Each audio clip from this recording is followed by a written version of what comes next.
Olá pessoal, me pediram recentemente no G+, uma pessoa que acompanha o nosso trabalho pediu e já viu me pedido antes no canal, nos comentários de vídeos, então eu realmente acredito que esteja na hora de eu tomar a iniciativa de gravar um vídeo a respeito desse assunto.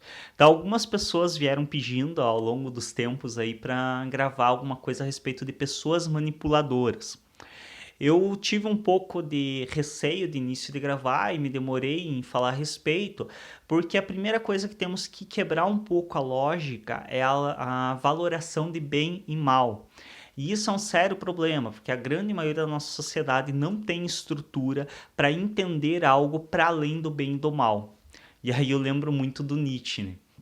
Porque realmente a maioria da nossa sociedade, ela vê uma pessoa manipuladora, ela já obrigatoriamente entende isso como mal, como ruim. Só que ela perde de vista que pro sujeito que manipula, isso é altamente lucrativo. E esse sujeito está muito mais habilitado a sobreviver no mundo do que nós, ou quem não manipula. E isso que é preciso entendermos, deixar um pouco de lado essa valorização de bem e mal. O sujeito é mal porque ele manipula os outros, e entender que o ato dele manipular o outro é a forma como ele encontra de viver e de se beneficiar em certos aspectos na vida, que isso tem uma função na sobrevivência dele e que isso o beneficia. Pode prejudicar o outro, mas beneficia ele. E aí muitos vão dizer, mas prejudica a sociedade também. Aí eu já tenho certas cautelas, principalmente considerando o nosso cenário atual. Nós estamos num cenário onde a sociedade se diz honesta, mas ao mesmo tempo diz que não tem gente honesta no mundo. Você diz que não tem gente honesta no mundo, mas quando eu te pergunto se você é honesto, você se diz honesto. Mas como assim? É um pouco incoerente, né? A gente dizer que 90% do mundo hoje é desonesto, mas nós nos consideramos entre os 10% honestos. E considerando todos os traços de perversão que tem atualmente na sociedade, eu considero isso bastante complicado. Hoje em dia, quem não manipula nada, quem não é desonesto, é visto como idiota.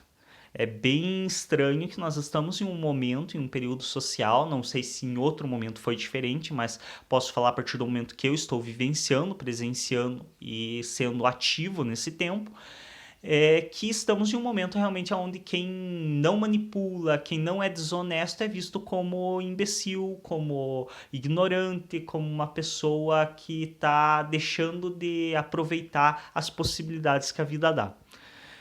Diante desse cenário é um pouco complicado dizermos que realmente o sujeito manipulador ele não está mais apto à sobrevivência da sociedade ou não está mais apto a fazer com que a própria sociedade sobreviva, já que a sociedade está tendo esse entendimento, que no meu ver é bem preocupante.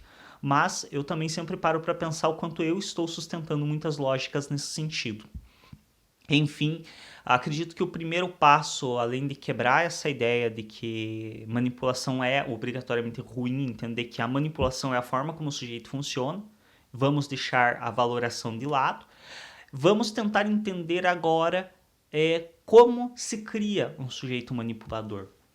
Porque nós sabemos que os primeiros anos de infância, principalmente na teoria psicanalítica, são essenciais para esse sujeito. E de fato são o que moldam boa parte do que ele é, são o que desenvolvem o psiquismo dele no sentido que se desenvolve. Não que ele não possa mudar suas atitudes no futuro.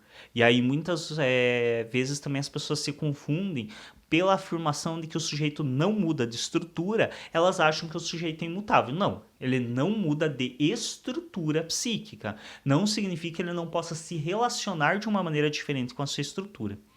E nesse sentido de entender essa estruturação psíquica desse sujeito, eu retomo ao nosso momento de castração da criança, que é relativo também à idade, à maturidade emocional e intelectual, mas que de maneira geral ela ocorre ali por volta entre os 4 a 6 anos, de maneira geral. Então ali nos 5 anos e para um pouco para menos, um pouco para mais, é o momento em que essa criança está sofrendo a castração mais intensa, que é aquele momento em que ela já tem condição de linguagem, ela já tem condição de entendimento, para que os pais expliquem para ela, para que os genitores expliquem para ela o que pode, o que não pode, por que sim, por que não.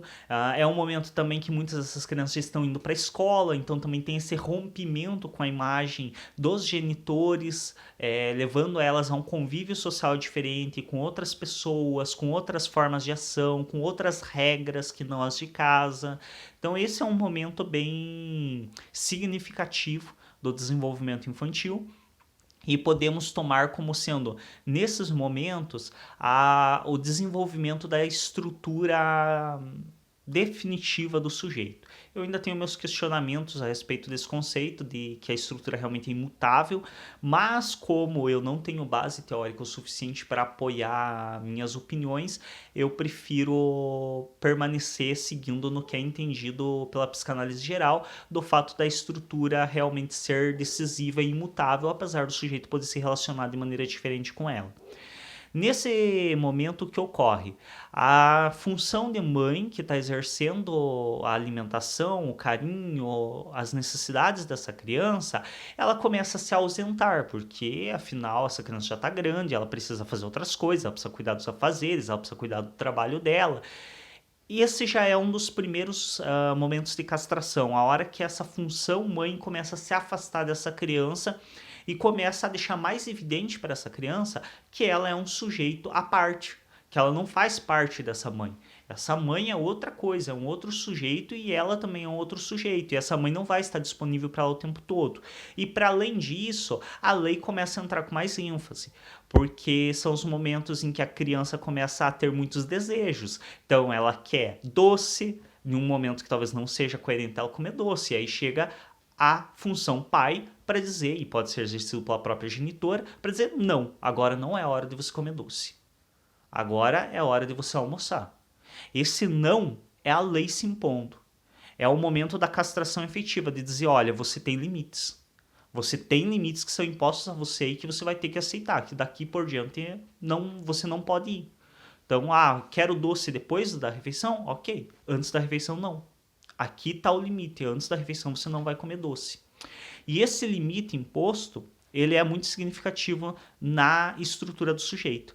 Porque quando esse limite não existe, quando não há essa imposição da lei, esse sujeito tende a se tornar um psicótico. Não que obrigatoriamente vá, mas há uma grande tendência de que esse sujeito se torne um psicótico. Porque ele não consegue se diferenciar claramente do outro. Então ele não consegue ter uma diferença muito clara, o que é ele, o que é o outro, o que ele pode, o que não pode, porque não disseram para ele o que ele pode e não pode. Não demonstraram para ele que ele é uma coisa à parte. Muitas vezes houve uma relação com quem cumpriu a função mãe tão intensa que esse sujeito não conseguiu se diferenciar nessa relação. E aí ele acaba confundindo o que é do outro, o que é dele, aí por isso que ele acaba ouvindo vozes que são dele como se fosse de um outro, acaba vendo imagens para fora de si que seriam imagens internas. Então ocorre essa confusão justamente porque não houve uma lei efetiva fazendo esse rompimento e demonstrando a ele que ele é um sujeito à parte. Em outro sentido, temos o polo, diria, oposto, que é a neurose, o sujeito que entende essa castração, entende que é um outro, entende que ele é limitado, inclusive aceita esse limite, aceita que, ok, eu não posso comer doce antes da comida, então eu vou lá comer a comida para conseguir o que eu quero, que é o doce. Então ele aceita essa imposição da lei e aí se torna, como maior tendência, um neurótico. Mas nós temos um entre-meio, que é o sujeito que entende a existência da lei, compreende essa lei, mas não aceita ela. Não aceita. Eu quero doce antes da comida. Não me interessa que você está me dizendo que eu não posso. Eu quero e eu vou conseguir por um meio ou por outro. E como que isso ocorre? Isso normalmente ocorre, que é a chamada estrutura perversa, quando essa lei é fraca. E o que é uma lei fraca? É aquela lei muito maleável, que não se impõe, que é uma lei que ela se coloca, mas ela sai de lado, ela deixa meio sugestionável, ela não se coloca de maneira firme e clara. Então é por exemplo, aquela pessoa que diz para a criança, não, você não pode comer doce antes da comida. Mas daí a criança faz um pouco de o que é entendido popularmente como birra, mas ela não está necessariamente fazendo birra, ela está lutando pelo que ela quer, ela se coloca, insiste, não, mas eu quero doce, eu quero doce, eu quero doce, e acabou. E essa pessoa cede. Então essa criança ela começa a perceber que, opa, pera lá, existe uma proibição, existe uma limitação, mas esse limite é maleável. Esse limite tem uma brecha para ultrapassar ele. Eu posso empurrar esse limite mais para lá. E aí começam a se desenvolver ou uma estrutura perversa, ou se esse sujeito, em momentos mais enfáticos, mais firmes, ele aceitou a lei, ele se desenvolve um neurótico com traços perversos. Então ele é um neurótico em estrutura, ele entende a lei, ele aceita a lei na sua maioria, as leis mais, digamos, significativas para ele, mas existem leis que ele entende que não, tem coisa que dá para manejar, tem coisa que dá para empurrar mais para lá o limite. Eu costumo pensar nisso muito como aquela coisa da água. Quem já foi para brincar em piscina, em lugares onde a temperatura da água não é pré-determinada, ou seja, não tem aquecedor na água, então é uma água em temperatura ambiente. As pessoas costumam sempre perguntar: a água está muito fria, a água está muito gelada. Aí o que as pessoas fazem? Elas vão lá e colocam a pontinha do pé dentro da água para testar se a água está muito fria. Se a água está muito gelada, a pessoa já sai, desiste, fica ali pela beira, não entra. Se a água está numa temperatura agradável, a pessoa já se joga, vai com pé, perna e tudo para dentro da água. Agora, às vezes fica aquela dúvida, se coloca o pé, tipo, tá um pouquinho gelada, mas afinal hoje tá calor, tá um dia agradável, tá um sol, vamos para dentro da água mesmo estando gelada. É mais ou menos o que acontece na estrutura. Então, quando a lei ela é forte, o sujeito ele testa essa lei, então ele tenta burlar essa lei, mas ele percebe que não dá. Então ele tenta pedir doce, mas ele ouve um não tão enfático que ele... Não tem como eu forçar isso, não tem como eu empurrar esse limite mais para lá. Então eu aceito que eu não vou comer doce antes da comida, antes da refeição. Agora, existem também aquelas situações onde no caso da psicose, onde o sujeito pede e ele ganha, nem é questionado. Pede, ganha e acabou. Que é quando você vê que a água tá boa e você mergulha de cabeça. E aí esse sujeito tende a desenvolver uma estrutura psicótica porque não é imposto limites a ele. Claro que isso falando de uma maneira geral, não é uma situação, mas normalmente o sujeito se configura na estrutura da psicose é porque ele ao longo da sua vida inteira, várias situações, ele não encontrou limites, ele não encontrou impossibilidades, foi possível a ele o que ele queria. Ou ele ignorou quando não foi possível alguns aspectos. Só que a gente tem esse sujeito que testa a água, vê que a água está fria, mas não está tão gelada, e entra. Esse é o sujeito da perversão, esse é o sujeito perverso, que é aquele que entendeu a lei, mas ele vê que dá para manejar essa lei. E aqui se criam as pessoas manipuladoras, nesses traços perversos. São as pessoas que elas sabem que existe uma responsabilidade incumbida a elas, mas elas também entendem que tem como passar essa responsabilidade para um outro. Tem como eu passar essa responsabilidade para uma terceira pessoa, para uma quarta pessoa. É aquele sujeito que ele entende que tem como eu ganhar ganhar o... me fugiu a palavra, mas o mérito do outro. Pelo que o outro fez, eu tenho como tomar esse mérito para mim. Eu tenho como manejar situações para não ser punido por coisas que eu sei que estão erradas que eu fiz, mas que eu também sei que tem como manejar para que eu não seja punido por essas coisas. E nessa mesma lógica que se cria a estrutura perversa, é a lógica que se cria as pessoas que manipulam, porque elas percebem que o mundo é manipulável. E quando é possibilitado a elas fazer essa manipulação, elas vão utilizar essa manipulação, porque afinal é vantajoso para elas essa manipulação. É vantajoso para mim não precisar fazer o que me é atribuído como responsabilidade, porque tem outro que faz. É vantajoso para mim assumir o mérito por algo que o outro fez, para que eu ganhe o lucro sem ter me esforçado.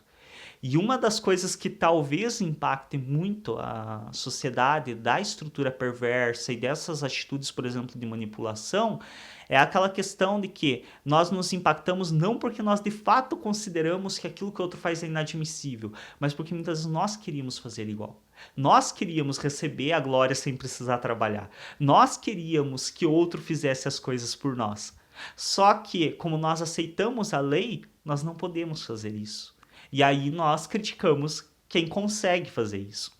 E claro, devemos entender que se a sociedade fosse feita de perversos exclusivamente, de pessoas que apenas manipulam a outra, ninguém seria manipulável e automaticamente a sociedade entraria em colapso, porque não se sustentaria diante dessa lógica. Mas é importante entendermos que a manipulação é uma lógica na qual o sujeito se constitui, é uma lógica dada em função da lei, então ele percebe que a lei é manipulável. E a partir do momento que uma criança percebe que a lei é manipulável, percebe que há uma regra, mas eu posso quebrar essa regra, percebe que se eu não posso quebrar, romper por completo com essa regra, com essa lei, eu posso empurrar ela para mais longe de mim e ter mais espaço para me movimentar. A partir do momento que as crianças percebem isso, vai ser difícil que ela não tente isso novamente. Porque, afinal, nós fazemos isso, só que em quantidades talvez menos significativas. Mas quando você percebe isso, a gente vê muito para quem estuda em universidade ou para quem trabalha com prazo de entrega para o trabalho, para alguma questão que precise, um relatório, alguma coisa que precise entregar dentro do trabalho, as pessoas sabem que a grande maioria se percebe que você pode entregar bem em cima do prazo, sem nenhum tipo de punição ou com punições muito leves, você entrega em cima do prazo, você não entrega antes. As pessoas é perceptível que se as pessoas veem que elas podem entregar inclusive com um dia de atraso, mas é aceito, a punição não é muito significativa, ela entrega com um dia de atraso. Então todos nós empurramos de certo modo essa lei para mais longe de nós. Todos nós, em um certo nível, tentamos negar a existência dessa lei que nos impõe. Você tem prazo de entrega, você tem responsabilidades. Porém, a grande maioria de nós empurra pouco essa lei.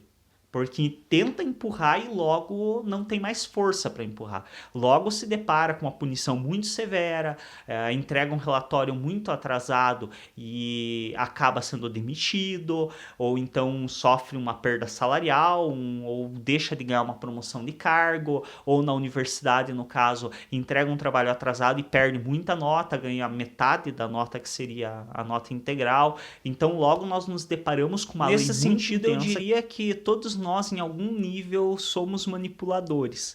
Porém, para algumas pessoas, isso se torna tão corriqueiro, tão comum, e vai até um nível tão intenso que realmente começa a gerar vários incômodos sociais, porque as pessoas que são manipuladas por elas não se agradam muito com essa situação. Mas é importante entendermos que temos também condição de quebrar muito dessa lógica de manipulação a partir do momento que não nos sujeitamos a sermos manipulados. E infelizmente nem sempre conseguimos reconhecer logo de início que estamos sendo manipulados. Mas todos nós em algum nível o fazemos. O problema é quando esse nível realmente começa a gerar um sofrimento para o outro. Então há uma manipulação corriqueira dos pais em relação, dos genitores em relação às crianças, para que elas também façam o que eles querem, para que elas ajudem em casa, para que elas façam coisas que nem sempre são da vontade delas fazer. Existe um certo nível de manipulação em relação aos relacionamentos, para que o outro muitas vezes se sujeite a ir em um lugar que ele não quer, mas que eu quero ir.